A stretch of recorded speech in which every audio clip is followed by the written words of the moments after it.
Chapter number 9 an autobiography of महान। तो इसका हम लोग पेज नंबर 57 देखेंगे, जिसमें पहला क्वेश्चन जो हम कल करा चुके हैं, find out names of other fruits and vegetable that is grown near river.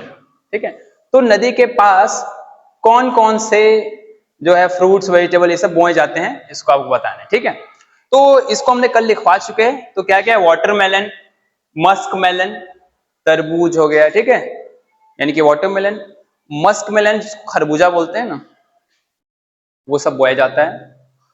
और क्या क्या बोया जाता है, और जैसे कि बहुत सारी चीज है, खीरा, ककड़ी, कुकुम्बर यानी खीरा, है ना, तो ये सब चीजें बोई जाती हैं। तो इसको हमने कल डिस्कस कर चुके हैं।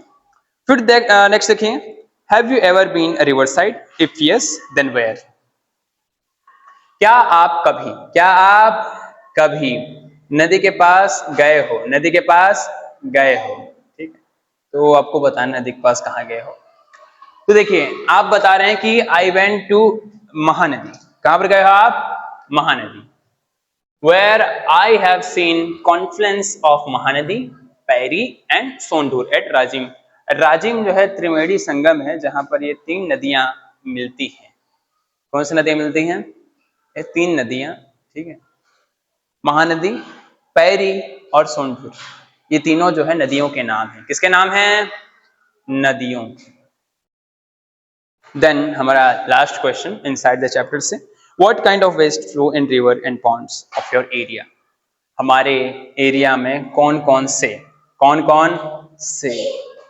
वेस्ट जो है नदी या तालाब में है, नदी या तालाब में है। ठीक है, तो कौन कौन से आपको वेस्ट नदी या तालाब में है उसको बताना है। देखिए, पहला आपको जो है हमारे एरिया में, तो आप अपने मन से कौन कौन सा वेस्ट आप लोग देखते हो उसको आप लिख सकते हो, जो नदी में तैरता है या तालाब में तैरता है। ध्यान से देखिए, तो फैक्ट्री वेस्ट, क्या waste, factory waste, polythene bags और बॉटल्स, ये सब अमूमन हम देखेंगे तो नदी तालाब में तैरते रहता है। हमारे एरिया में तो कम फैक्ट्री है, बाकी हमको पॉलिथीन और ये बॉटल और ये सब झिल्ली पन्नी जो है ये सब ज्यादा देखने को मिलता है।